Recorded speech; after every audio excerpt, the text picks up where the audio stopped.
Iya, selamat malam.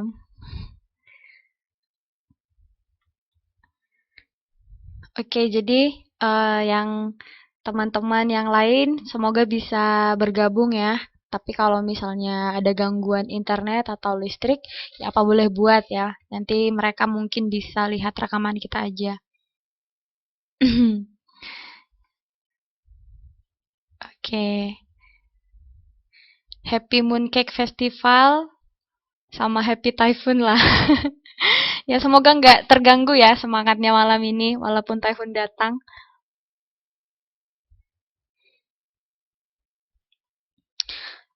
Eh, Pertanyaan Mbak Gadis tugas 3 bukan, Mbak. Jadi tugas bab 3 itu bukan merangkum bab 6, tapi hanya membaca. Hanya membaca, itu ada jumlah halaman yang saya sebutkan sebelumnya. Dan kalau ada yang nggak dipahami, itu dibuat jadi pertanyaan. Jadi bukan merangkum semua bab 6 ya. Itu terlalu banyak ya. Iya, benar. Buat pertanyaan tentang apa yang dibaca kalau nggak paham. Jadi itu nanti kita bisa buat bahan diskusi seperti itu. Jadi bukan bukan dirangkum ya. Itu kebanyakan.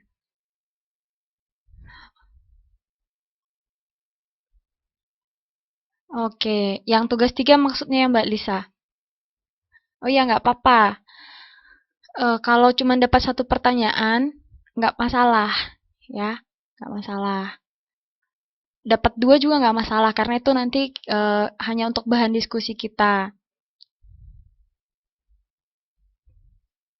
Oke, jadi sudah terjawab ya. Yang belum mengerjakan tugas satu 2 itu segera dikirim, termasuk tugas 3 ya. Sebenarnya tugas 3 deadline-nya hari ini, ya. Itu deadline-nya hari ini. Oke, jadi malam ini kita mau lanjutin dulu yang 2 minggu yang lalu kan kita itu masih setengah ya, masih setengah pembahasan tentang sosialisasi.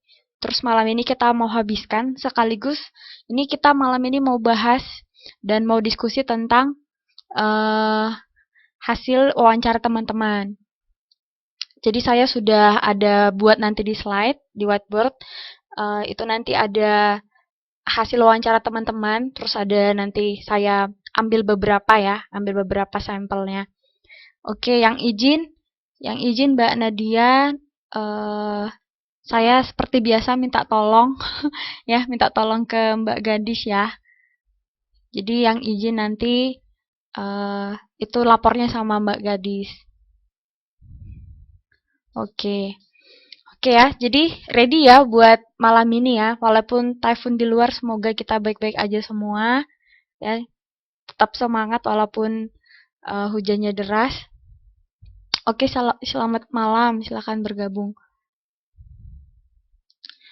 Oke, yang minggu lalu kita sampai ke sosialisasi yang pengaruh ya. Apa apa saja yang sudah mempengaruhi atau media-media dalam sosialisasi. Nah, jadi malam ini kita mau bahas metode yang digunakan. Ini sebenarnya waktu itu sudah saya kirim ya ringkasannya ya ke teman-teman sebelum mulai wawancara. Nah, ini malam ini kita mau bahas, mau fokuskan dulu gitu ya, mau fokuskan ke metode-metode yang dipakai untuk mempengaruhi sosialisasi. Nah, secara khusus itu di keluarga. Makanya waktu itu saya suruh wawancara. Yang belum kirim hasil wawancara siapa? Masih sedikit soalnya.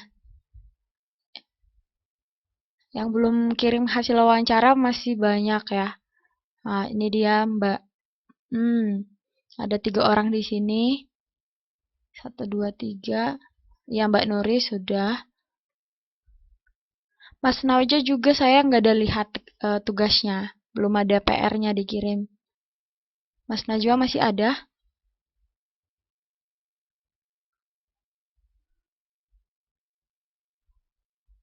Oke.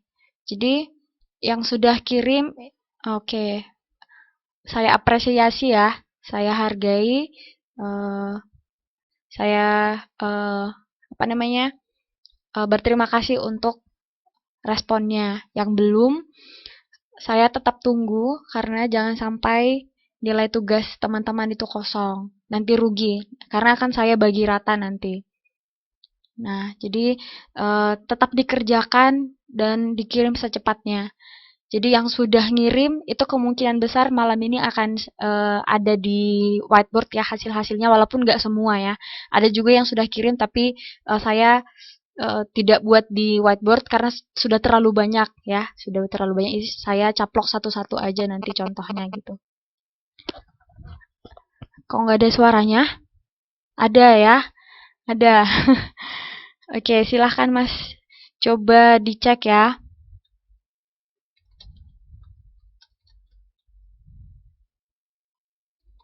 Mungkin ada kesalahan di headset.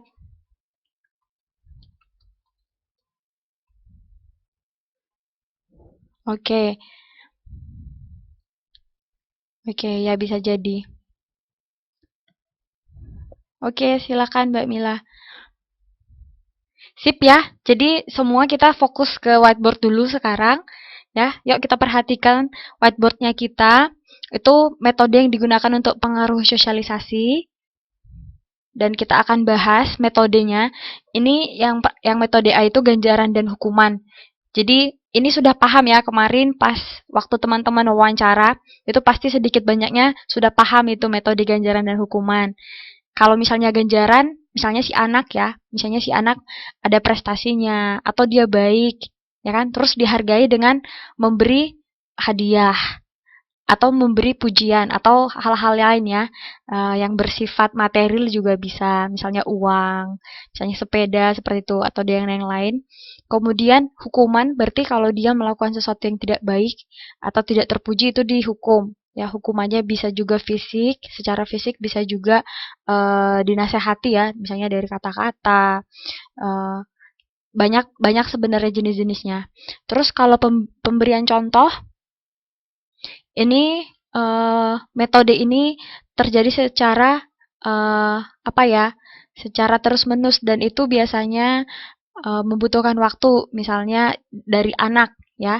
Si anak melihat sifat-sifat ataupun tingkah laku kakak atau abangnya, orang tuanya. Nah, kemudian dia akan meniru. Jadi kalau yang dia lihat itu yang baik, maka otomatis dia tingkah lakunya akan yang baik. Tapi kalau yang dia tiru atau yang dia lihat itu yang misalnya tingkah lakunya buruk ya atau sifat yang buruk, maka dia juga akan mengalami atau melakukan itu. Iya, jadi dari sejak kecil ya, dari sejak umur 0, dari sejak dia bisa melihat, observasi, bahkan katanya dari kandungan. Kemarin kita sudah bahas ya kan, pengaruh dari ibu. Ketika masih dalam kandungan pun dia sudah mendapatkan banyak pengaruh.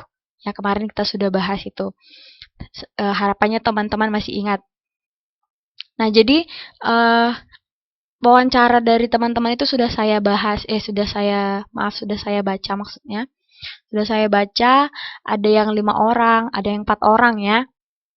Kemarin, terus macam-macam juga. Ada yang ibunya itu, si ibu punya 2 anak, punya 6 anak, 3, 4. Ada yang perempuan, ada yang laki-laki. Umurnya juga bermacam-macam ya. Ada yang sudah dewasa malah 25 tahun, 14 tahun, macam-macam.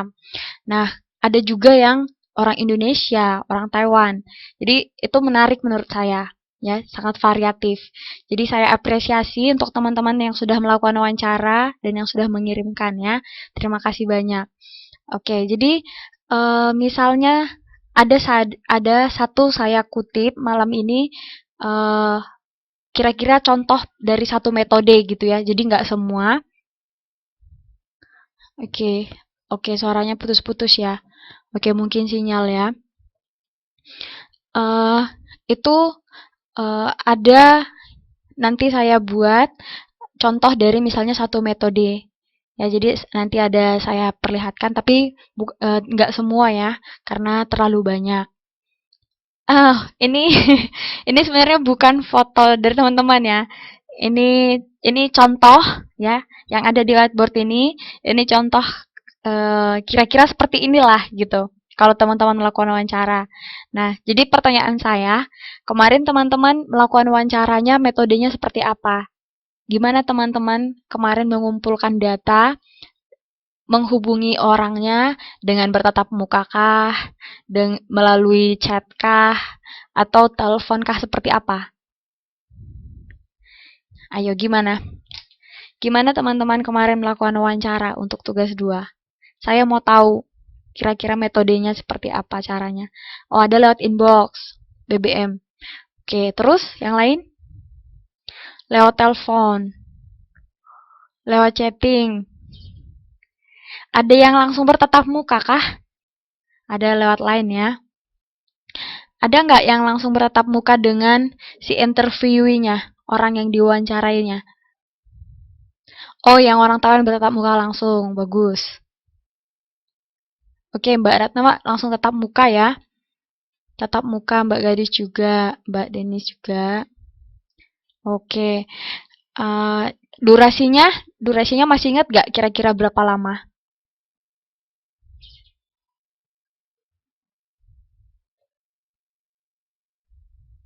Ada setengah jam kah? 1 jam?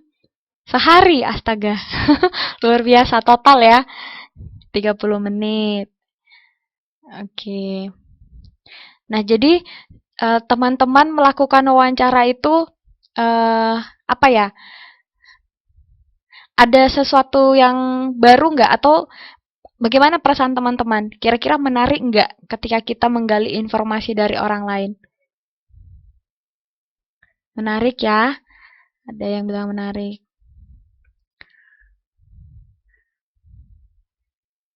Iya, jadi tahu pengalaman ya. Nah, jadi uh, kalau teman-teman masih ingat, itu waktu di bab 1, dulu kan kita ada di situ membahas tentang metode penelitian, ya kan? Coba diingat-ingat. Waktu itu ada metode penelitian, itu caranya dengan wawancara, ya kan? Nah, jadi kita misalnya ini ya misalnya ibu-ibu kita jumpain. Nah, terus kita tanya, "Bu, gimana sih Ibu mengasuh adik-adik ini?" Atau, "Bu, gimana sih metodenya membesarkan anak-anak?" Misalnya, ya kan? Jadi ada eh, ada hal yang menarik di sini.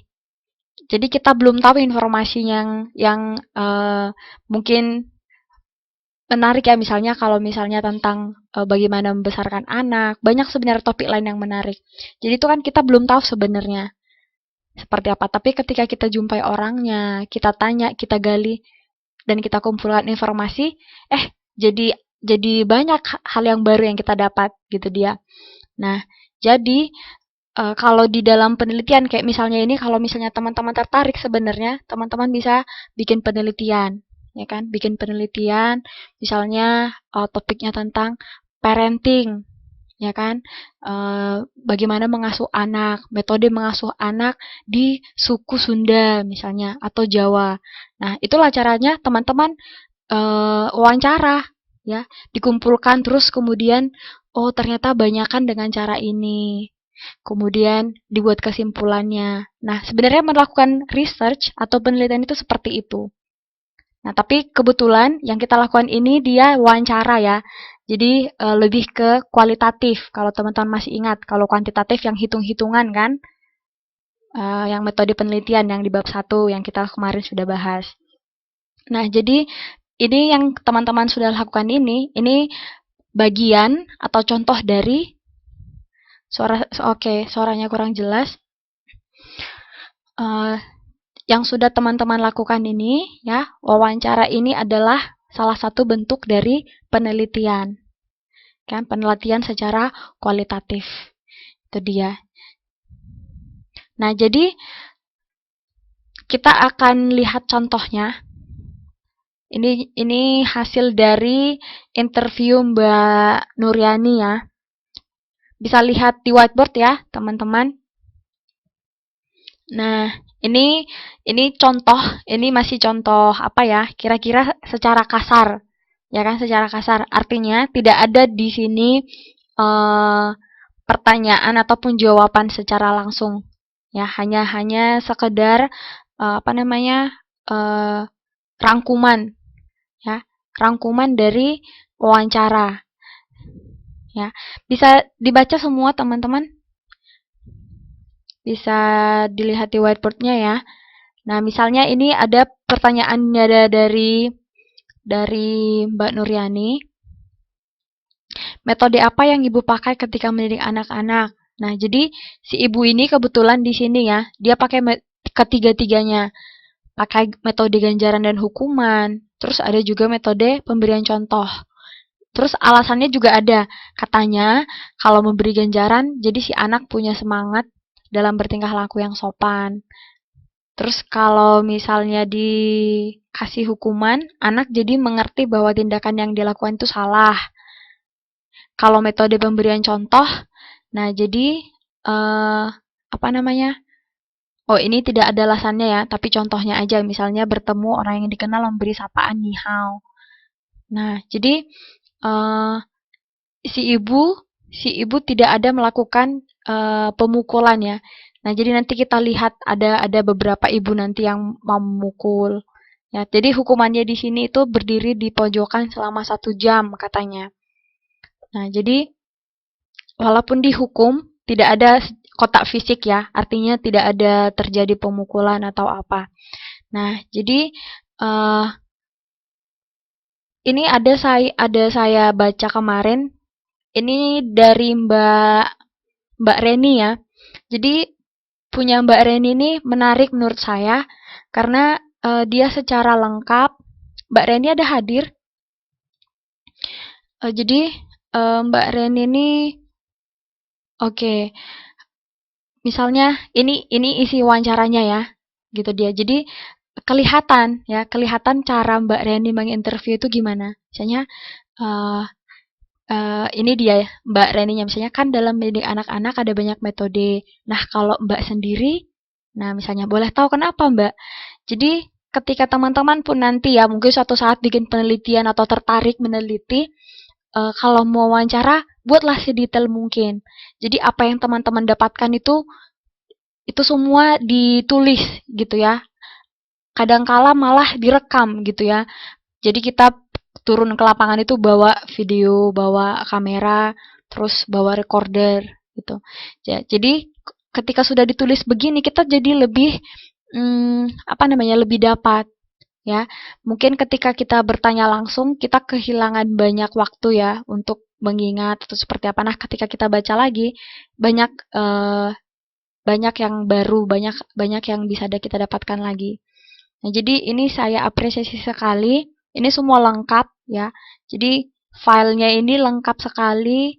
Siapa yang diwawancarain, kemudian pertanyaannya, percakapannya apa, ya. Ada 19 halaman ya. Nah, kalau misalnya ini dianalisis ya, dianalisis kemudian nanti dibuat kesimpulannya ini bagus sekali ya. Punya Mbak Reni. Ini bagus sekali punyanya. Oke, gitu dia kira-kira, tapi untuk contoh yang metode yang ini, si Bu ini menggunakan ketiga-tiga metode ya. Untuk contoh selanjutnya itu, ini yang saya ambil ini metode hukuman, punya Mbak Prahar. Jadi ada salah satu ibu katanya memberi metode hukuman. Dia pakai metode hukuman. Nah, alasannya kalau ganjaran yang diberi si anak katanya jadi manja. Gitu ya. Jadi kebaikannya menurut si ibu ini supaya anaknya jera dan tidak mengulangi kesalahannya lagi.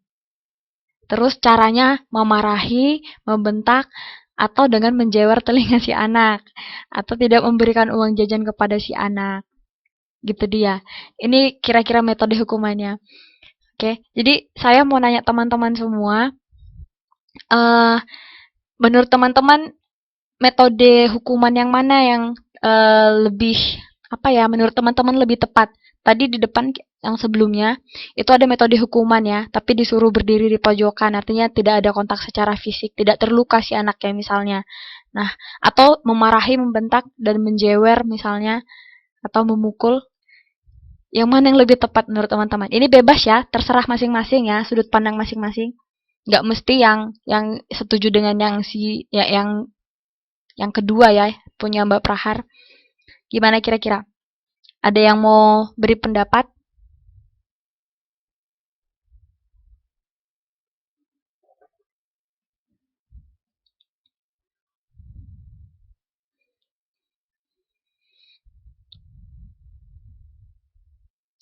Em, nggak ada metode hukuman yang bukan dalam bentuk fisik. Menurut Mbak Gadis tadi nggak adanya itu menurut Mbak Gadis nggak tepat maksudnya. Metode hukuman itu nggak tepat walaupun yang eh, hanya disuruh berdiri di pojokan gitu ya. Berarti dua-duanya kurang sesuai ya, kurang suka ya. Metode hukuman yang bukan dalam bentuk fisik.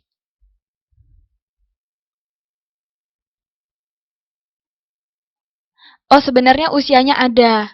Mbak Prahar di sini sebutin usianya. Eh, saya lupa ininya. Sudah tercrop soalnya. Ada usianya.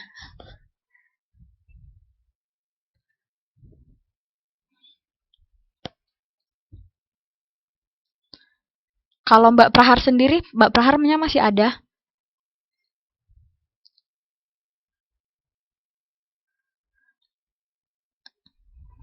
Ada. Menurut Mbak sendiri gimana? Pas ibu ini kasih tahu kayak gini, respon Mbak atau apa ya, perasaan Mbak itu gimana kira-kira? Ini saya sambil bacakan ya pendapat teman-teman ya. Ini dari Mbak Nuri katanya yang berdiri di pojokan tidak dalam bentuk fisik. Terus Mbak Gadis bilang kalau anak-anak dibentak akan ada efeknya. Oke, terus ini dari Mbak Neng katanya lebih suka merangkul anaknya terus dibicarakan berdua dan dikasih tahu bahwa sikapnya salah. Bagus ya.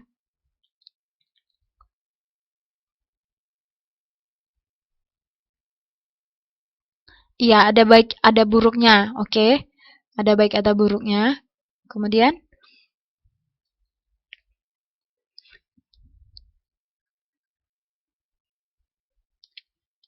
oh ya, benar. Saya setuju dengan Mbak Raini. Menurut saya juga itu mengarah ke fisik ya. Apalagi kalau dia misalnya berdirinya eh, nggak bisa sambil duduk gitu ya, dipaksa diri terus misalnya. Nah, jadi saya juga banyak baca ini ya, eh literatur ya untuk itu. Banyak juga yang bilang kalau misalnya menghukum anak itu tidak boleh melukai secara fisik maupun secara perasaan ya. Artinya kalau misalnya dia tadi disuruh berdiri selama 1 jam itu melukai secara fisik. Kalau memarahi, membentak melukai juga, tapi secara emosi. Menjewer sudah pasti gitu ya. Jadi saya juga nggak ada ya. Saya juga merasa dua-duanya nggak bagus ya. Oh, menakut-nakuti juga kurang tepat ya, Mbak Bintang saya responi, pendapat Mbak Bintang saya responi ya. Kalau menakut-nakuti justru dia akan semakin ini Mbak, dia nanti akan ada ketakutan sendiri, ada traumanya sendiri. Nah, jadi dia akan besar, dia akan tumbuh dengan mempunyai rasa minder atau mungkin tertutup ya, kemudian takut pada hal-hal tertentu. Kayak gitu. Jadi sebenarnya pada dasarnya anak-anak itu nggak ada yang penakut. Tapi kalau kita takut-takuti mereka jadi takut beneran. Gitu dia. Jadi kalau ditakut-takuti misalnya diancam, ayo nanti ada polisi loh, mama kasih polisi, misalnya seperti itu sangat buruk sekali ya terhadap perkembangan mental mereka. Mereka nanti jadi punya rasa takut tersendiri. Iya. Kemudian iya ada dari Mbak Dina buat terpengaruh psikologi. Oke, oke.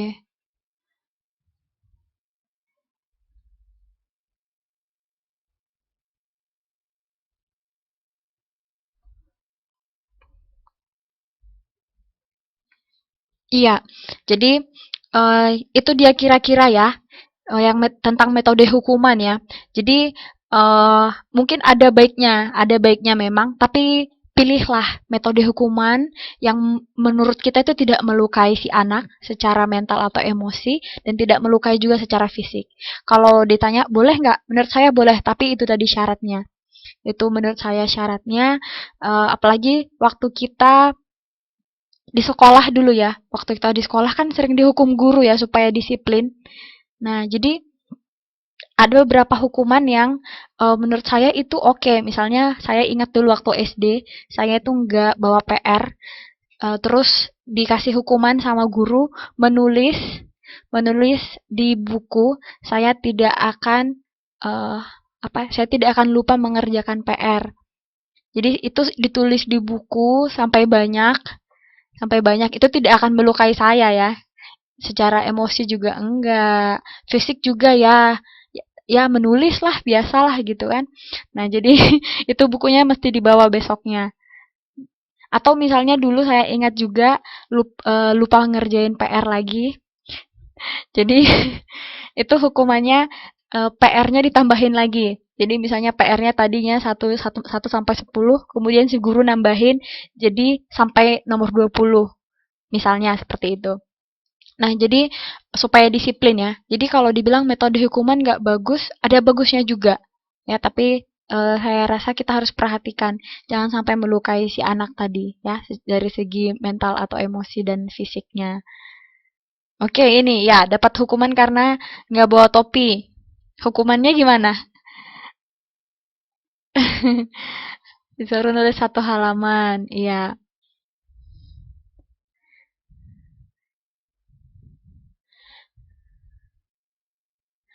Saya rasa kita punya pengalaman masing-masing ya tentang hukuman ya. Berdiri di depan waktu pacara. Itu malu ya. Malu. Oke. Kalau push up, menurut saya tergantung ya. Kalau misalnya 5 kali, it's okay menurut saya. Ya, itu bisa dihitung sebagai olahraga. Tapi kalau berlebihan, itu benar tidak ya apa ya, tidak masuk dalam hitungan saya itu sebuah metode. Ya, itu malah eh, mencelakakan si anak ya.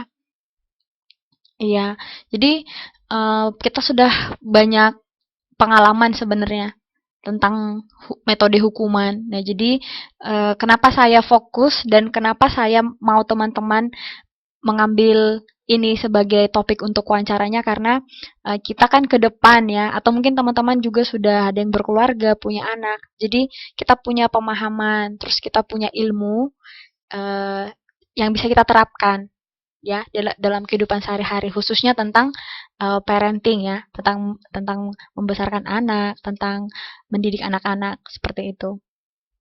Iya, jadi itu dia ya metode hukuman. Paham ya, teman-teman?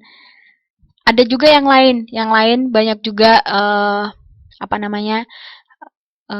Mengirim ya tentang metode hukuman. Ini hanya salah satu aja saya ambil di sini.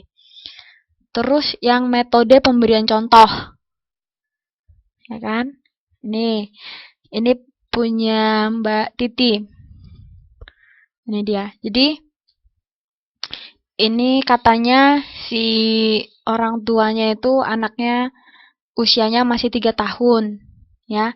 Terus eh ini si orang tuanya ngajarinya gini. Misalnya anaknya merasa takut dengan orang yang ditemuin, kemudian orang tuanya mengajari untuk melawan rasa takutnya. Nah, terus kebaikannya supaya jadi anak yang sopan, yang baik dan berani. Nah, terus kalau misalnya negatifnya, ketika ada yang misalnya diingat atau dilihatnya ya tingkah laku yang kurang baik, dia akan terus mengingat bahkan melakukannya ya sampai dia besar. Nah, jadi pemberian contoh memang harus hati-hati. Orang tua atau keluarga harus hati-hati. Jadi si anak itu sangat ingat sekali. Ingat sekali ya. Jadi saya ini punya pengalaman, saya punya ponakan yang masih kecil, dia 2 tahun. Jadi dia lumayan dekat ya dengan papanya. Jadi semua barang-barang elektronik papanya dia apa namanya dia pegang segala macam gitu ya. Saya aja nggak tahu passwordnya gitu. Dia masih 2 tahun, dia cuman sekali ya, cuman satu kali itu abang saya ajarin passwordnya gitu ya. Dia ingat gitu. Jadi satu-satunya orang yang bisa buka tabletnya abang saya, selain abang saya itu dia gitu. Jadi itu menurut saya luar biasa, dia masih 2 tahun. Berarti ingat sekali mereka gitu, baru sekali diajarin. Nah, apalagi kalau misalnya hal-hal yang lain ya, hal-hal yang lain. Misalnya teman-temannya misalnya waktu bermain ada yang nakal ya, ada yang nakal terus dia lihat gimana kalau berantem, wah bahaya, bahaya sekali. Terus em, belum lagi kalau misalnya marah atau berantem. Nah, itu akan ingat sekali si anak gitu. Nah, jadi memang harus hati-hati ya dalam pemberian contoh karena mereka akan meniru apa yang dilakukan oleh orang tua ataupun orang yang mengasuh mereka. Jadi kalau masalah metode pemberian contoh, teman-teman punya contoh lain nggak? Bagaimana pemberian contoh yang baik atau ya seharusnya seperti apa pemberian contoh? Atau pernah punya pengalaman bagaimana orang tua teman-teman mungkin mendidik dengan memberikan contoh?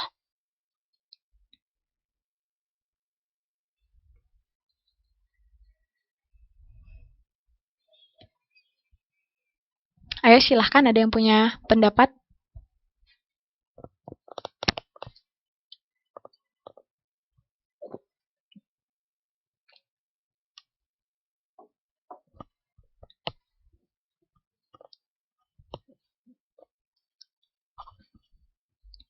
Gimana? Bisa dengar suara saya?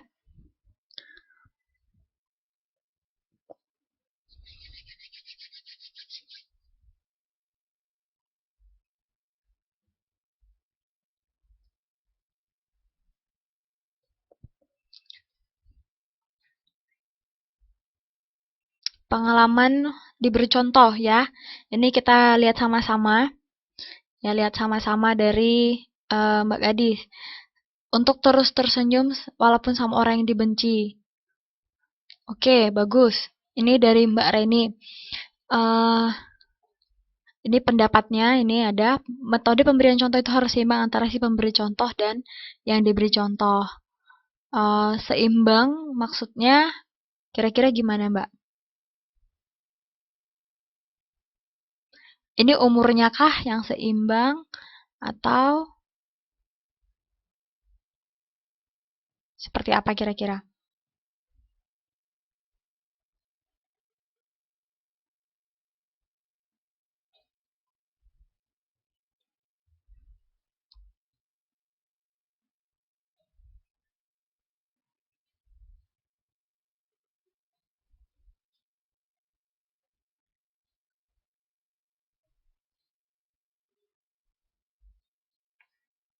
Seimbang dalam artian kalau si pemberi contoh juga harus bisa bertanggung jawab dengan apa yang dikatakan. Oh ya, ini benar ya. Benar, karena si anak itu seperti membaca sendiri. Nah, takutnya nanti dia malah eh, apa ya melihat kebalikan dari apa yang sudah diajarkan ke dia gitu ya. Nah, misalnya disuruh rajin membaca, eh si mamanya nggak pernah baca gitu. Gitu dia. Kan? Nah, jadi kalau pemberian contoh ini ya, ini kan nanti jadi sebuah kebiasaan. Nah, kalau misalnya teman-teman di sini ya kan, punya kebiasaan yang baik, misalnya berolahraga dengan teratur, dan itu misalnya dilihat oleh anaknya, ih, mama rajin olahraga.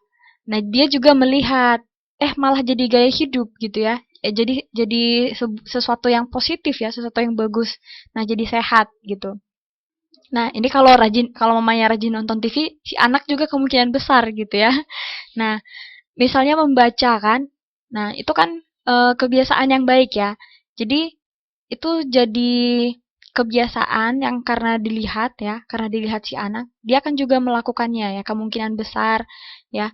Paling tidak dia akan menyukai buku misalnya.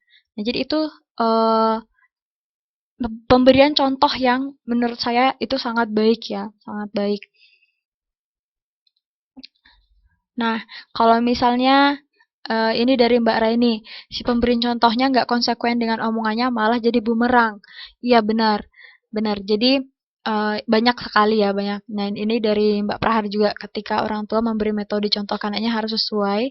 Jangan ngomong ke anak A yang dilakukan B. Itu benar.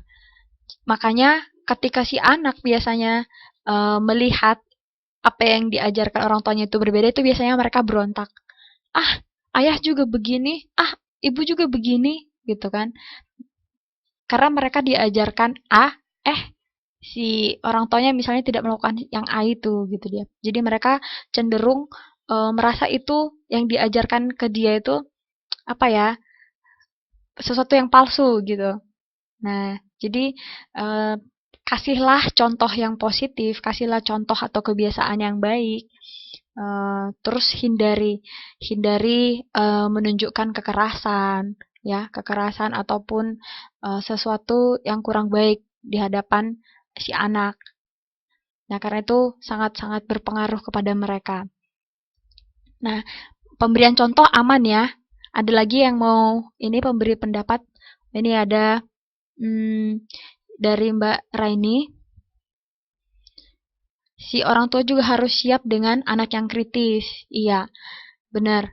Nanti kenapa begini, mama kok enggak? Kok adik begini? Kenapa saya nggak bisa makan pedas misalnya? Kenapa mama bisa? Misalnya seperti itu ya. Nah, tapi kalau itu lebih ke yang memberi pengertian ya. Nah, itu dia tentang pemberian contoh. Nah, kalau ganjaran tadi saya nggak ada apa ya, nggak ada ambil, tapi saya rasa kalau ganjaran itu gampang ya. Banyak banyak yang buat juga, banyak yang interview, banyak yang orang tua juga yang menganut atau yang mengaplikasikan metode ganjaran ini. Nah, jadi kalau metode ganjaran itu biasanya ada apresiasi atau ada hadiah ya dengan apa yang dilakukan si anak gitu dia. Jadi semua tingkah lakunya itu semua ada harganya masing-masing gitu ya. Harganya itu bisa dengan hadiah, bisa juga dengan pujian. Itu dia. Kalau teman-teman eh, yang metode metode ganjaran kira-kira. Oh, ini ada pendapat dari Mbak Reni. Kalau metode ganjaran biasanya dilakukan ke anak pertama. Nah, kenapa kenapa biasanya dilakukan ke anak pertama, Mbak? Iya, biasanya untuk penyemangat ya, untuk penyemangat anak agar lebih rajin.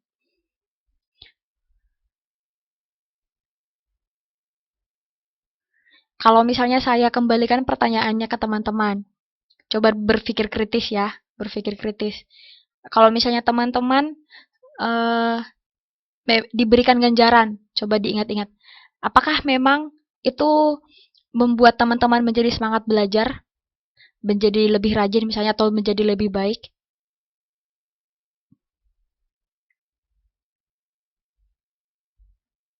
Enggak, Mbak Gadis bilang enggak pasti.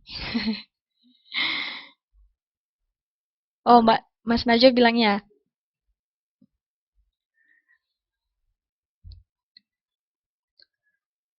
oke, ya itu Mbak Reni ada alasan tersendiri ya.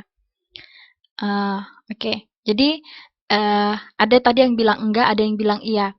Eh, kalau misalnya yang bilang iya, itu bagus. Artinya teman-teman mungkin apa ya bisa tambah semangatnya misalnya ya, atau menjadi tambah baik. Tapi kalau misalnya yang tidak pun itu tidak saya salahkan karena memang itu sifatnya kan semu ya, artinya berarti kalau saya baik aja baru saya dihadiahin, berarti kalau saya juara aja saya dihadiahin, oh berarti saya harus kompetisi, saya harus terus jadi juara, saya harus terus jadi yang nomor satu. Nah itu akan menimbulkan sifat atau mental kompetitif di si anak dan itu apa ya, secara mental itu kurang baik. Ya, itu secara mental kurang baik. Dia hanya melihat dari segi kompetisinya. Kemudian dia takutnya dia melakukan segala sesuatunya itu supaya dia diberi ganjaran tadi.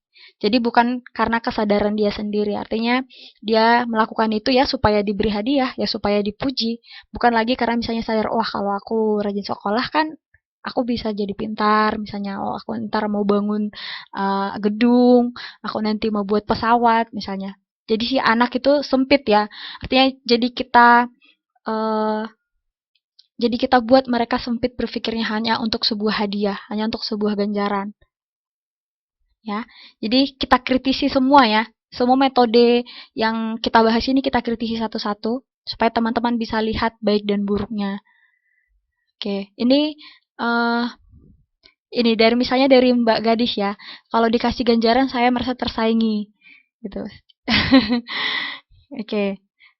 Nah, itu di sekolah ya, itu sering terjadi ya. Sering terjadi di sekolah. Nah, ini dari Mbak Nuri. Katanya si anak meminta sesuatu dituruti, masih dini sudah diberikan mainan HP, laptop, ya. Jadi besarnya jadi nakal. Pendidikan banyak yang tertinggal jadi urakan. Ya karena sudah terbiasa ya, terbiasa semuanya itu ada, semuanya terpenuhi gitu. Jangankan berbuat baik, jangankan nggak berprestasi pun dapat misalnya seperti itu. Kemudian untuk metode ganjaran tidak, ini pendapat Mbak Reni ya. Menurut dia, ya metode ganjaran baiknya dilakukan sekali-sekali saja ya, tidak berkepanjangan.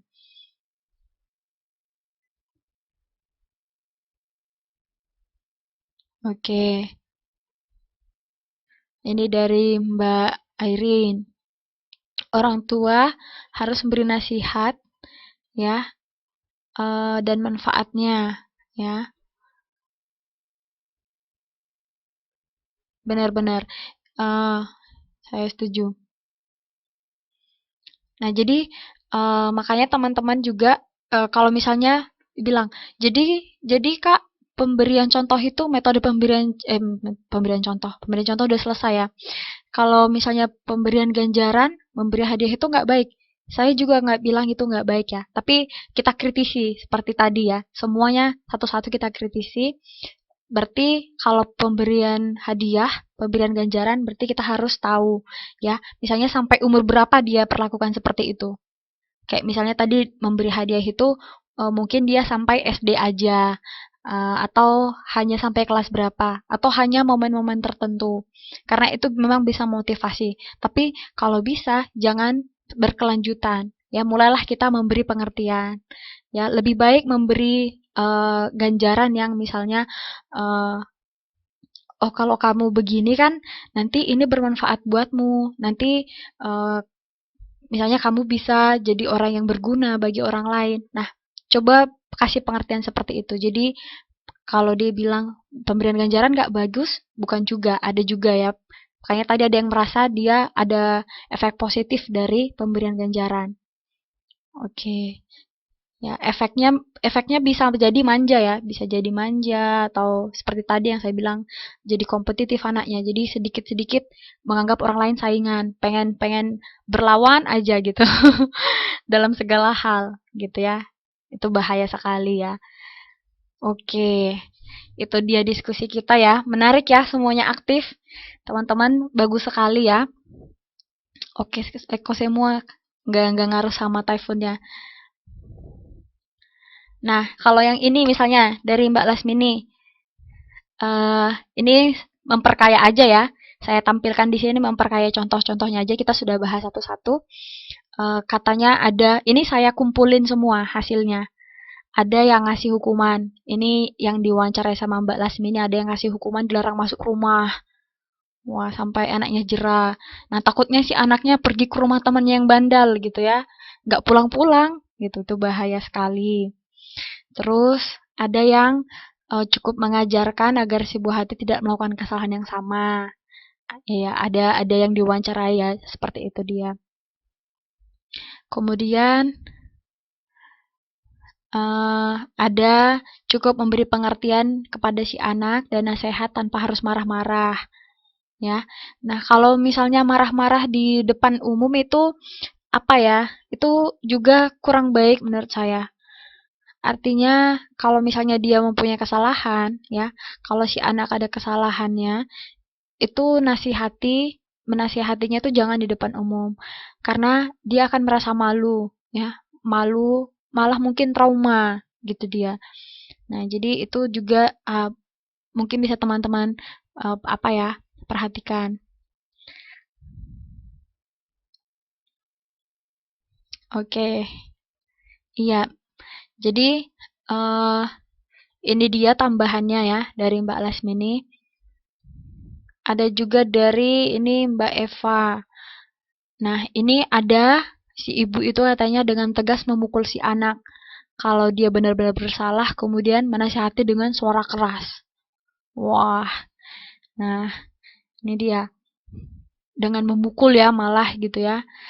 Terus ada menegur si anak ketika si anak berbuat salah dan jangan memarahi si anak di depan umum. Oke, ini menurut saya oke ya.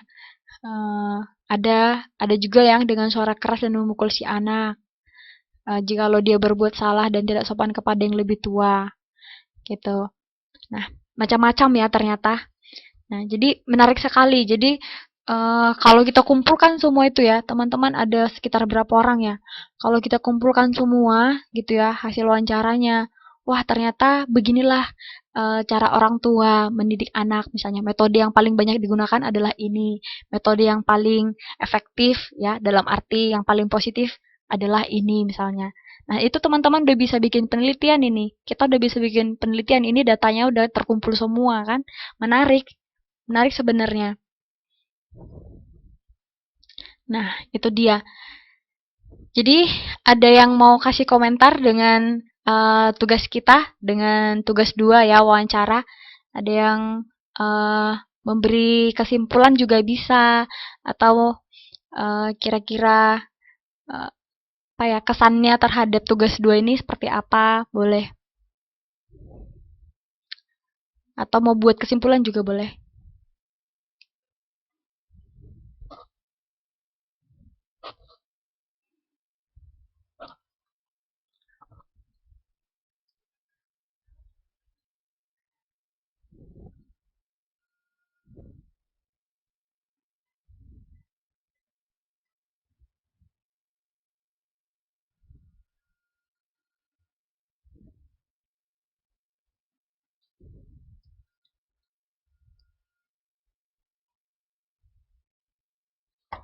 Oke, ada? Ini banyak yang typing nih.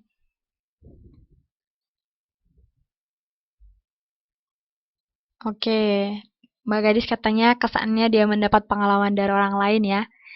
Berguna ya, bermanfaat sepertinya ya untuk kita ya. Bagus.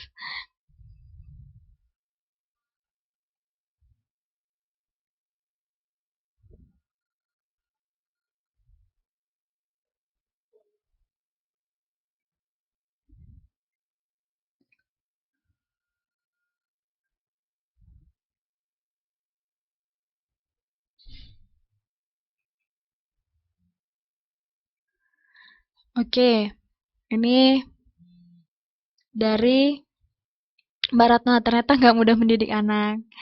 Oke, ya, iya Mbak, saya juga nggak tahu, tapi sepertinya sih seperti itu, nggak mudah.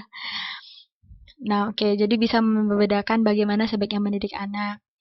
Metode pengajaran terhadap anak dengan metode yang berbeda dengan satu tujuan agar anak lebih baik dan berguna. Oke, kesannya menarik bermacam-macam cara orang tua mendidik anak menjadi pengalaman saya. Oke, bagus sekali ya.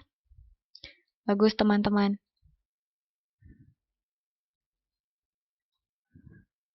Ini ada dari Mbak Reni, semua metode baik hukuman dengan cara memberikan contoh, semua ada konsekuensinya, jadi jangan terlalu berlebihan dalam menggunakan metode.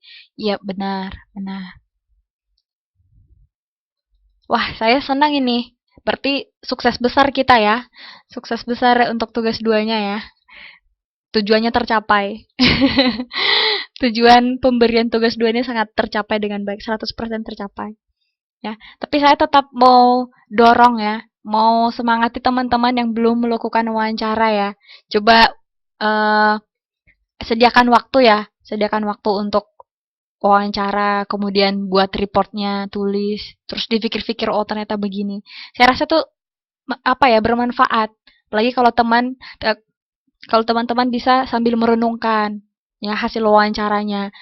Kalau kita lihat ya, kalau teman-teman sebenarnya bisa eh, apa perhatikan, coba perhatikan yang orang tua yang Taiwan, yang teman-teman wawancarai kan ada orang Taiwan ya, sama yang orang Indonesia. Coba teman-teman bandingkan, mereka lebih cenderung pakai yang mana. Nah, menarik ya. Nah, jadi banyak yang kita bisa lihat sebenarnya ya cara mendidik anak di sini dengan di Indonesia misalnya. Gitu dia.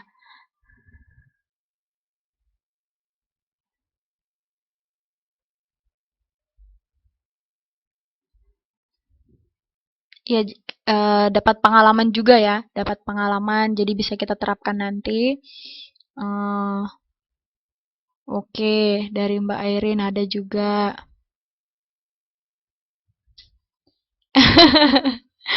Oke. Amin ya, amin. Itu dia. Siswa-siswa KPC nanti jadi ibu atau calon ibu yang bijak. Oke. Nah, itu dia untuk tugas kita dan untuk metode yang berpengaruh ya, metode yang mempengaruhi sosialisasi khususnya dalam mendidik anak ya. Oke, jadi ada pertanyaan sejauh ini? Kalau misalnya tidak ada, biar kita lanjut. Gimana? Ada yang mau bertanya lagi? Ya, kalau di Thailand lebih banyak ke pemberian biar anak tapi senang. Ya, kalau menurut saya itu kenapa terjadi? Karena belakangan ini jumlah kelahiran di Taiwan itu semakin menurun ya, semakin sedikit. Jadi di sini mereka masing-masing itu paling punya satu anak. Jadi cenderung lebih memanjakan ya, cenderung lebih menyenangkan si anak. Itu menurut saya ya, Mbak. Nah, tapi kan kita sudah kritisi tadi ya, ada baik atau tidaknya. Bukan berarti juga dengan memberi hadiah, memberi ganjaran itu baik ya. Kita tadi sudah kritisi, belum tentu juga. Nah, gitu dia.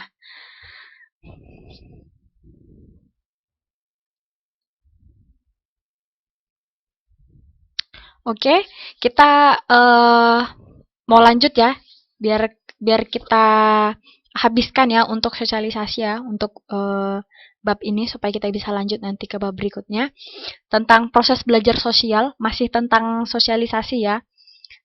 Itu proses belajar sosial itu adalah berlangsungnya kegiatan individu dalam proses belajar sosial untuk mempelajari bermacam-macam peranan sosial. Ya. Nah, jadi peranan sosial ya. Kemarin kita sudah bahas ya, ada peranan sosial yang dipelajari. Itu kemarin kita misalnya dari si anak dari keluarga dulu. Dari keluarga dia sudah paham, oh ibu saya seperti ini perannya. Oh, menjadi kakak itu perannya seperti ini. Kemudian ke sekolah. Ya kan, misalnya jadi ketua OSIS, jadi ketua kelas. Lebih besar lagi jadi peranan di masyarakat. Ya kan? Ada peranan-peranan sosial, ya. Ada tingkah laku yang diharapkan dari orang-orang di kelompok kita atau di masyarakat, ya. Nah, kemudian peranan sosial itu tadi, ya, itu akan berkembang sesuai dengan keadaan dan perkembangan masyarakat itu sendiri, perkembangan individu dalam masyarakat itu. Nah, jadi itu dia peranan sosial dan karena kemarin kan kita sudah bilang itu ada pengaruhnya terhadap kepribadian ya. Kemarin kita sudah bahas sedikit tentang kepribadian, kebudayaan dan pengaruhnya terhadap kepribadian itu. Uh, ini ada pendapat ahli Kunchara Ningrat. Kebudayaan itu berasal dari bahasa Sanskerta, ya, budaya atau budi, ya. Kalau teman-teman mungkin apa ya udah mungkin pernah bahas atau dengar ya atau pelajari dari orang lain tentang budaya, ya kan? Budaya itu sebenarnya bersangkutan dengan akal, ya. Kemudian dengan kepribadian juga, kan kita masing-masing punya watak khas ya. Kita masing-masing punya identitas. Nah, jadi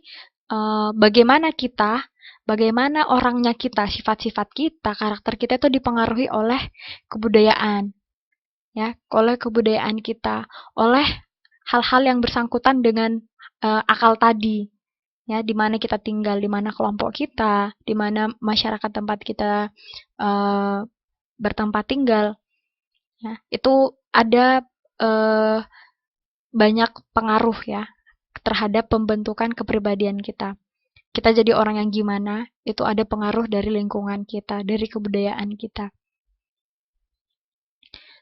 Kemudian ini itu dari yang pertama ya, dari Kuncharaningrat itu ada ini di sini A.B. Taylor. Ini katanya itu suatu keseluruhan kompleks yang meliputi pengetahuan. Ini ada di modul ya teman-teman. Katanya meliputi pengetahuan, kepercayaan, ya, seni, kesusilaan, hukum dan adat istiadat.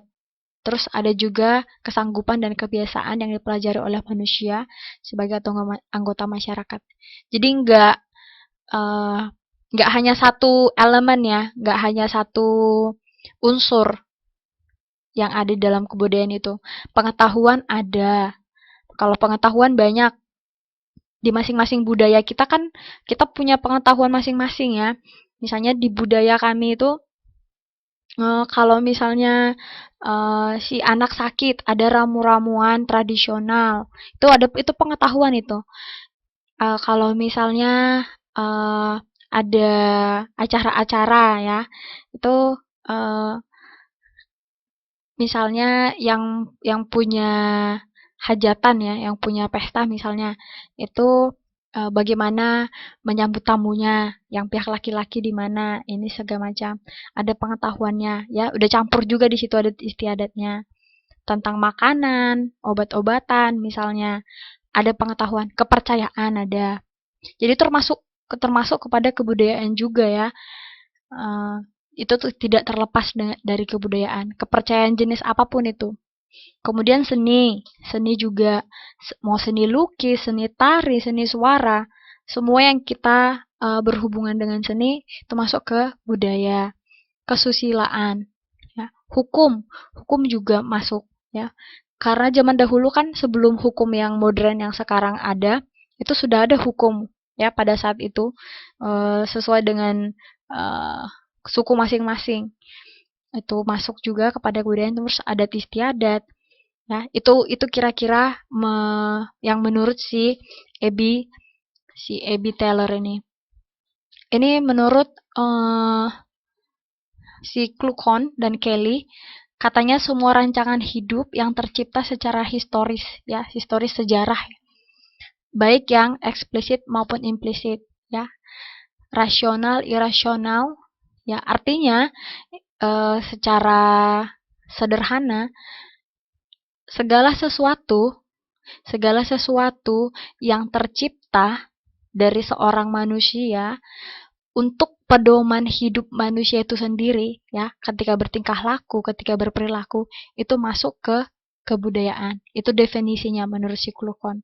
Ya, itu secara lebih sederhana. Kalau si Kruber ini keseluruhan realita gerak, kebiasaan, tata cara, gagasan, nilai-nilai yang dipelajari dan diwariskan, dan perilaku yang ditimbulkannya. Ya, itu kebudayaan, ya, menurut si Kruber. Yang berikutnya, ini sangat simpel sekali, sangat sederhana. Katanya kebudayaan itu, menurut Herskovits, bagian dari lingkungan hidup yang diciptakan oleh manusia. Ya, tapi walaupun sederhana ini luas sebenarnya. Ya, ini luas karena lingkungan hidup itu luas ya, yang pasti diciptakan oleh manusia. Kemudian ini ilmuwan tanah air, Selo Sumarjan dan Sulaiman Sumardi, semua hasil karya, rasa dan cipta masyarakat. Ya, itu masuk kepada kebudayaan. Makanya semua karya. Jadi karya kalau teman-teman saya suruh menyebutkan contoh dari hasil karya ya di kebudayaan teman-teman masing-masing, bisa nggak hasil karya, rasa dan cipta yang ada di suku teman-teman masing-masing? Bisa nggak kasih contohnya? sesuai dengan suku masing-masing ya, yang pasti. Ada yang bisa kasih contoh?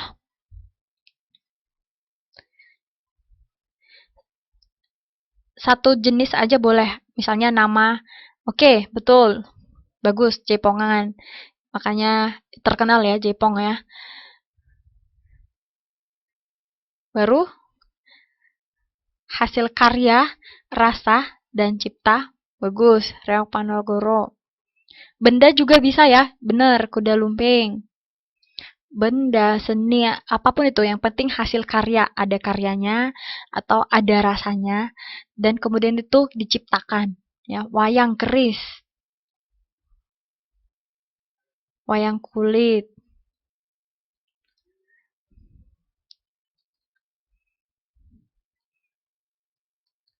Oh, ini apa ini Mbak Burok ini? Saya kurang, kira-kira bisa dijelasin Mbak Neng nggak biar teman-teman yang lain juga tahu buruk itu apa. Terus tari gambyong, sepatu kulit, batik bagus sekali, candi termasuk. Ya, termasuk ya itu kan diciptakan ya, ciptakan. Dan itu ada hubungannya dengan karya ya. Kemudian itu juga termasuk dari bagian adat istiadat, seni, tari topeng.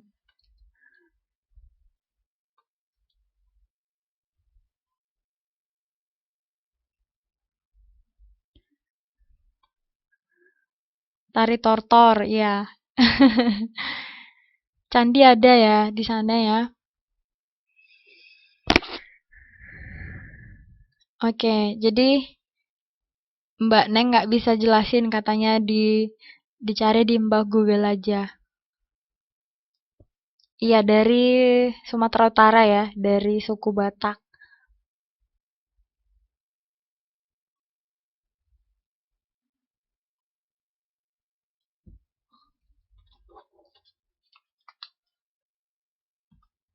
Oke, jadi eh yang pasti yang namanya kebudayaan itu diciptakan ya, diciptakan oleh manusia itu sendiri. Semua jenis tari-tarian, alat-alat musik. Kalau tadi ada benda-benda ya, misalnya seperti keris, misalnya seperti ya benda-benda yang dipakai juga.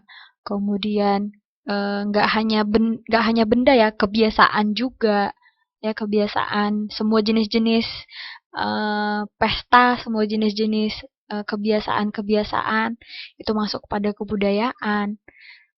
Bahkan makanan ya, karena itu juga berhubungan dengan cipta rasa dan karsa. Oke, jadi semoga teman-teman udah punya gambaran ya tentang yang namanya kebudayaan ini. Jadi walaupun definisinya di sini kan ini banyak ya, banyak kemudian sedikit agak complicated. Nanti kalau misalnya di ujian teman-teman sudah bisa lihat sendiri ya. Misalnya nanti ada di UAS kita misalnya sebutkan definisi kebudayaan menurut pemahamanmu sendiri ya. Berarti teman-teman sudah bisa simpulkan sendiri ya, bukan menurut si Selo Sumarjan, bukan menurut si Klukon. Jadi teman-teman sudah punya gambaran sendiri kebudayaan itu sebenarnya apa. Jadi harapan saya itu ya, goalnya saya kenapa kasih penjelasan yang lebih sederhana seperti itu supaya teman-teman bisa dengan pendapat sendiri nanti menjawab pertanyaan. Wah ini ada penjelasannya nih. Dari Mbak Reni Buruk itu katanya kayak iring-iringan tari-tarian menggunakan sejenis tandu. Oh, oh iya, ini saya baru pertama kali ini dengar. Oke, bagus ya, makasih Mbak. Oke, itu dia ya teman-teman kebudayaan ya. Dan kita adalah salah satu negara yang paling kaya budayanya ya, paling banyak budayanya dari antara apa ya negara-negara yang ada ya di muka bumi ini. Nah, jadi teman-teman uh, yang sudah tahu apa itu budaya, yang sudah punya kebudayaan masing-masing, mari kita sama-sama menjaga supaya enggak diklaim oleh bangsa lain, ya. Nanti uh, sudah diklaim baru kita kebakaran jenggot gitu kan, baru marah loh, kenapa gitu. Padahal kita sendiri tidak mau mencari tahu atau mempelajari, gitu dia. Oke, nenek ini ada pertanyaan nih, nenek moyang Indonesia budayanya apa? Wah, ini kalau nenek moyangnya kita itu kan kita macam-macam ya. Eh, yang pasti kalau asalnya itu Austronesia ya. Kita semua yang misalnya Melayu, Batak, Jawa itu Austronesia. Kalau eh, kalau misalnya nenek moyangnya budayanya apa itu macam-macam ya, tergantung kepada jenis suku masing-masing ya, jenis kelompok masing-masing. Pelaut. Oke.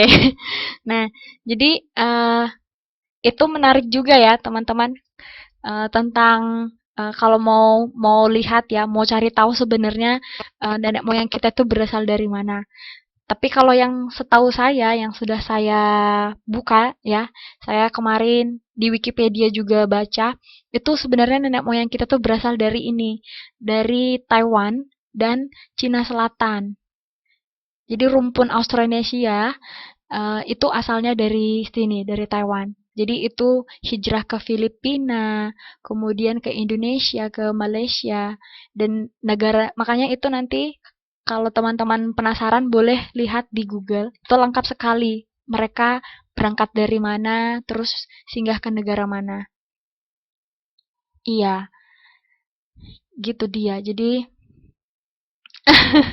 ya kalau teman-teman mau apa ya, mau tahu lebih banyak tentang itu ya, kira-kira tentang budayanya kita itu sebenarnya dulu nenek moyang kita itu gimana, ya. Saya juga tertarik sebenarnya tentang hal itu. Iya, dari Yunan bener, sama dari Taiwan juga.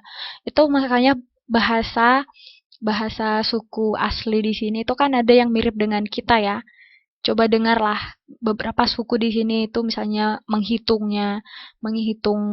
angka, terus misalnya mata, itu mereka mata juga gitu kan. Terus ada juga beberapa kosakata yang saya baca itu sama ya, itu dia. Ya ternyata kita serumpun, kita sama nenek moyang kita dengan mereka yang suku asli ya, yang suku asli di sini, yang seperti Taiwan, Amis, yang seperti itu. Oke, kemudian kita lanjutkan lagi, nanti kita perdalam diskusinya, karena waktu kita juga sudah semakin sempit. Ini wujud kebudayaan dan unsur kebudayaan. Nah, kalau wujudnya kan sudah bisa kita lihat ya, fisik ada, artinya benda ya. Kalau kalau bahasa ininya artefak di sini yang bagian C. Coba dilihat di whiteboardnya masing-masing. Coba perhatikan. Kalau yang berhubungan dengan benda-benda atau ada hasil fisiknya, ada aktivitasnya kayak tari-tarian, ya, karya-karya yang tadi bisa dilihat, bisa diraba atau didokumentasikan itu masuk ke artefak. Jadi tadi yang teman-teman kasih contoh masing-masing yang sudah kasih contoh kayak wayang, baru apa tadi yang sudah dijelasin Mbak Raini saya lupa lagi nih ya. Itu semua yang bisa dilihat, bisa diraba ya. Aktivitasnya ada, hasil fisiknya misalnya ada, itu masuk ke artefak. Itu wujud kebudayaan. Kemudian wujud kebudayaan yang lain yang mungkin kita nggak begitu sering lihat ya, itu gagasan. Gagasan ini memang abstrak ya, nggak bisa kita lihat, nggak bisa kita foto ya, nggak bisa direkam. Karena apa? Memang sifatnya yang seperti itu. Karena yang namanya gagasan ini kan itu ide, nilai-nilai, norma, peraturan-peraturan di suku kita, adat-adatnya, ya. Jadi itu kan sifatnya nggak bisa diraba, ya, nggak bisa disentuh. Jadi segala sesuatu yang berkaitan dengan kebudayaan kita atau hasil dari eh, cipta, rasa dan karsa tadi, ya, tapi tidak bisa kita lihat fisiknya, itu masuk ke gagasan, ya. Kalau sinden, sinden itu yang nyanyi bukan ya? Yang nyanyi yang ada itunya ya, yang pakai gamelan. Itu bisa kita lihat kan aktivitasnya, bisa bisa kita dokumentasikan kan. Nah, kalau bisa masuk ke artefak, ya, masuk ke artefak Mbak Gadis. Oke, kemudian eh iya, suara juga bisa, ya. Suara suara juga masuk, makanya tadi seni musik, yang itu tadi, lagu-lagu daerah, bisa didokumentasikan juga, ya. Itu masuk. Nah, jadi tadi itu dibilang gagasan itu memang benar-benar hasil pikiran yang tidak bisa kita rekam, nggak bisa kita sentuh, nggak bisa dilihat, gitu dia. Karena apa? Karena itu biasanya peraturan, nilai-nilai, terus norma-norma, gitu dia ya Mbak. Oke, memang nggak bisa diraba, tapi bisa didengar, ya kan? Bisa direkam. Nah, kemudian yang berikutnya katanya ini ada unsur-unsur pokok dalam tiap kebudayaan. Ini ada 7, ya kan? Ada 7 bahasa. Bahasa sudah pasti, ya. Kita masing-masing punya bahasa daerah. Ada malah walaupun sudah punya bahasa daerah, masih terbagi-bagi lagi dia. Kayak misalnya di Batak ya. Jadi bahasa Batak itu nggak cuma ada satu. Bahasa Batak itu masih terbagi-bagi lagi. Batak Simalungun, ada Batak Toba misalnya, Batak Mandailing, Batak Pakpak, Batak Karo. Nah, jadi eh, bahasa Batak katanya itu masih banyak lagi terbagi-bagi. Kayak misalnya kalau bahasa Batak Toba bilang terima kasih itu mau liate. Nah, di bahasa Batak Simalungun bilang makasih itu diate tupa. Jauh ya, gitu dia. Belum lagi misalnya di Batak Karo itu bilang makasih itu bujur. Nah, beda-beda, beda-beda. Jadi eh, tergantung kepada daerah ataupun suku masing-masing. Jadi bahasa itu salah satu unsur pokok dalam kebudayaan. Pasti teman-teman juga punya bahasa daerah ya masing-masing. Dan semoga nggak lupa, belum lupa sama bahasa daerah masing-masing. Masih bisa nggak bahasa daerah? Atau sudah lupa? Rata-rata masih bisa nggak?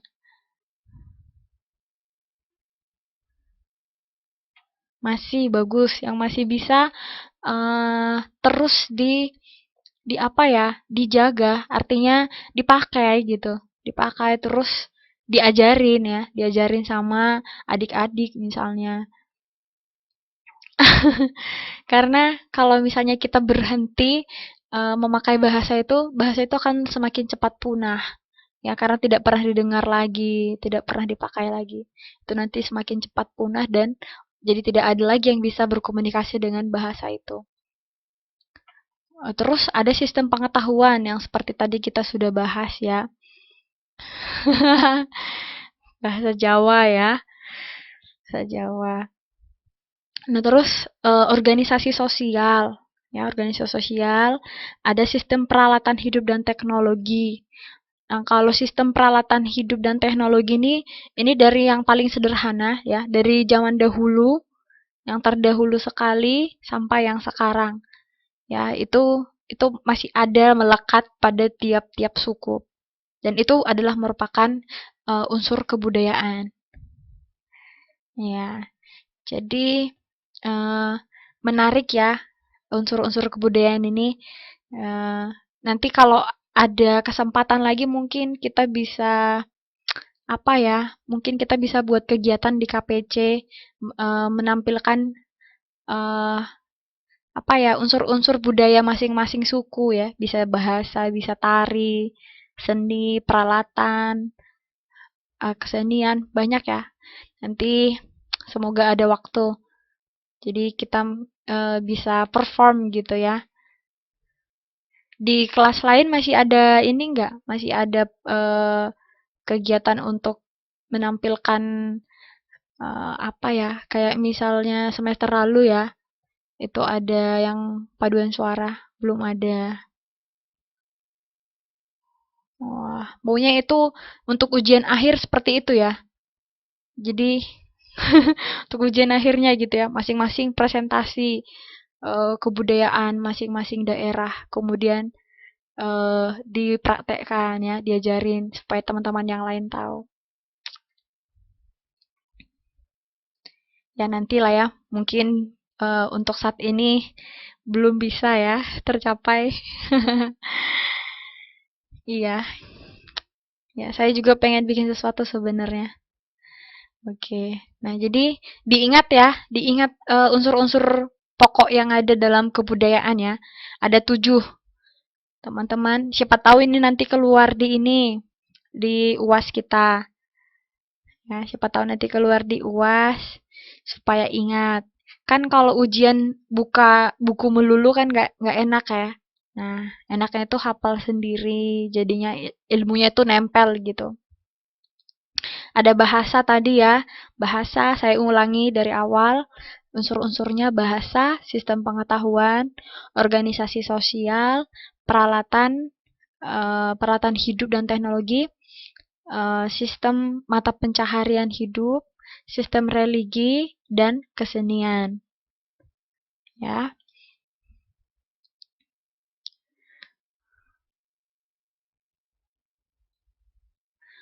oke, itu dia unsur-unsur pokok dalam kebudayaan. Kalau komponennya, ini gampang nih. Kalau komponennya yang terbagi dua itu ada material sama non material, ya. Kalau yang material tadi yang konkret ya, bisa dilihat, bisa disentuh, ya ciptaannya itu kelihatan gitu ya, nyata. Itu misalnya ini ada mangkuk tanah, tadi mangkuk tanah liat, yang keris tadi ya, yang keris, perhiasan, senjata, banyak macam-macam TV, TV dulu dari yang masih hitam putih misalnya, sampai yang sekarang sudah nggak tahu lah ya, layar datar, digital segala macam. Nah, pakaian, pakaian juga ya, gedung. Nah, ini seiring waktu memang banyak berubah. Itu yang material yang bisa teman-teman uh, lihat secara nyata. Kalau yang non material tadi yang gagasan ya, yang gagasan yang nggak bisa disentuh atau nggak bisa dilihat tadi, ciptaan-ciptaan yang abstrak dan diwariskan dari generasi ke generasi. Ya, iya. Sekarang TV juga udah layar sentuh ya. Gitu dia. Itu komponennya, unsur-unsurnya tadi ada 7 ya, bahasa, organisasi dan yang lain sebagainya.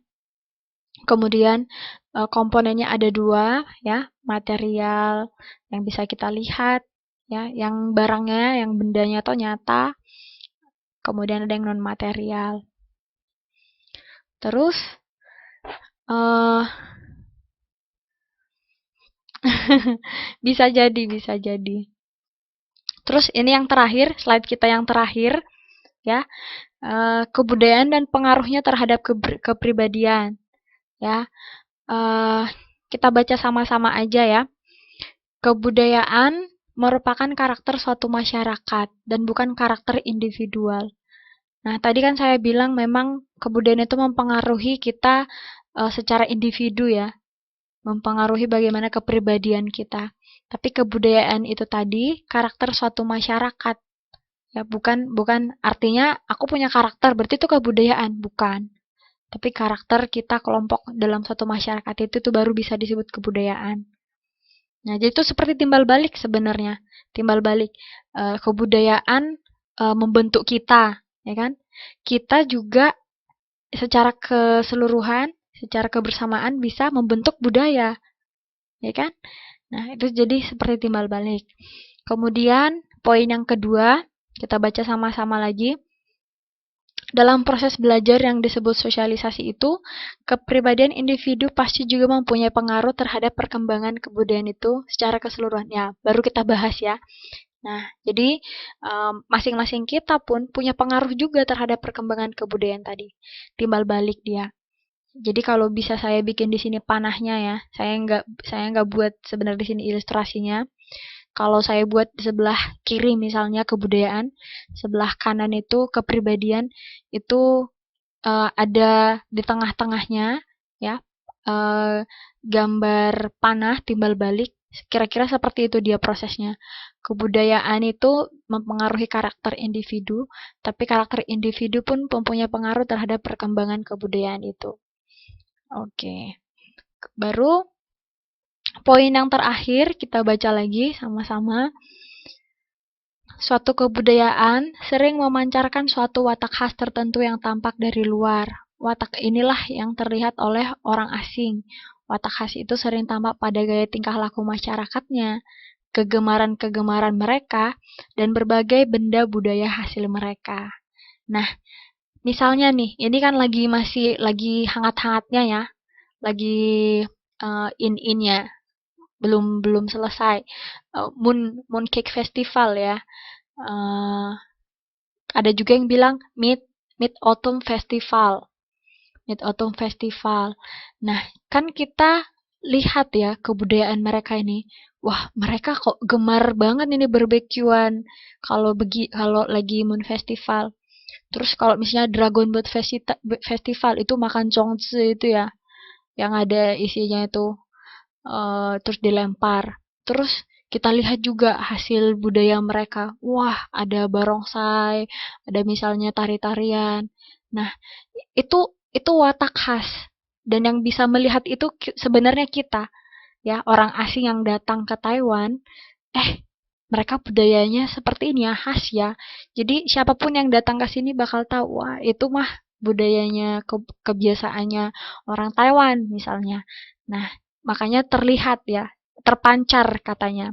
Jadi itu yang bisa tampak dari luar.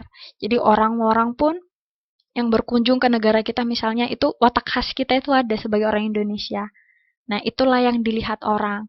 Ya dari kegemaran kita misalnya yang suka makan pedas, yang makanannya misalnya manis atau hasil hasil budaya kita lewat batik misalnya atau tari-tarian. Nah, cara berbicara kita katanya kan orang Indonesia terkenal ramah-ramah. Nah, itu mungkin watak khasnya dan itu yang nampak dari luar oleh orang asing. Nah, jadi watak individu pun tadi bisa mempengaruhi budaya, budaya pun bisa mempengaruhi karakter sendiri. Oke, itu dia tentang sosialisasi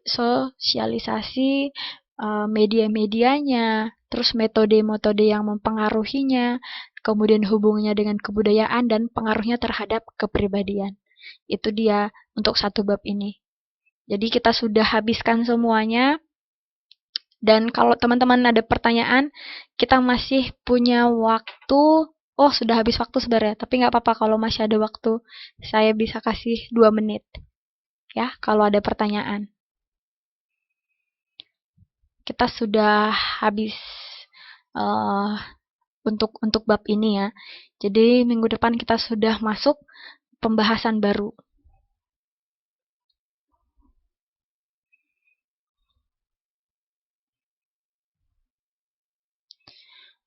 Iya, boleh dikirim ke inbox, boleh dikirim ke email, boleh. Yang belum kirim tugas ya, lagi-lagi ya saya ingatkan. Ayo dikirim.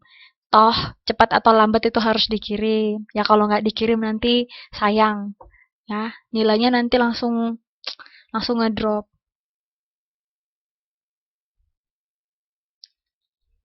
Ya, oke. Kalau misalnya nggak ada pertanyaan, kita nggak ada PR ya. PR sudah ini. Nah, jadi eh, untuk yang untuk tugas ketiga hanya dibacakan, maksudnya eh, nanti kalau bisa tugas ketiga itu kan nanti dikirim ke saya ya. Nanti kan teman-teman sudah baca. Nah, kalau misalnya ada pertanyaan, nanti itu saya buat di whiteboard kita supaya bisa kita diskusikan pertanyaan teman-teman itu. Tugas kedua masih diterima, tapi ya sudah kehilangan kesempatan untuk dibahas ya hasilnya. Tetap diterima, Mbak. Tapi hasilnya nanti tidak saya bahas lagi ya. Langsung saja. Oke.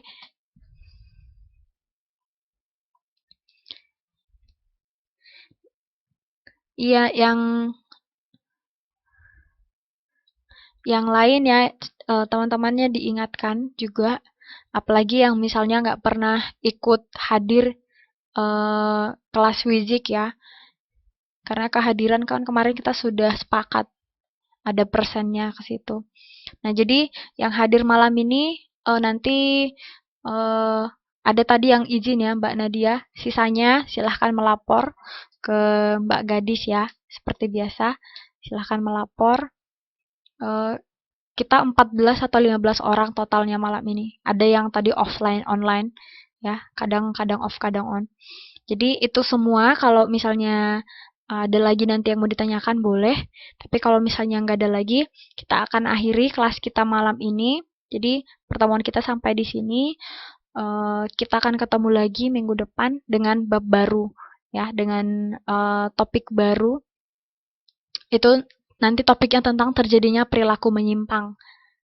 Oke, jadi itu dia saya mengucapkan terima kasih banyak ya, sebanyak-banyaknya untuk uh, apa kerjasamanya, untuk semangatnya, untuk responnya malam ini luar biasa ya. Sangat aktif sekali ya, saya apresiasi. Uh, Bagus sekali ya, ditingkatkan. Dan semoga di mata pelajaran lain juga seperti itu. Jadi kita bisa semakin apa ya menikmati studinya, belajarnya memang benar-benar ada ilmu yang didapatkan ya, tidak hanya berlalu seperti itu. Oke, jadi itu aja ya, sampai ketemu lagi minggu depan. Makasih untuk teman-teman, selamat beristirahat, keep safe ya, jangan keluar-keluar dulu. Siapa tahu typhoonnya masih datang ya. Jadi itu dia, terima kasih, selamat malam, sampai jumpa.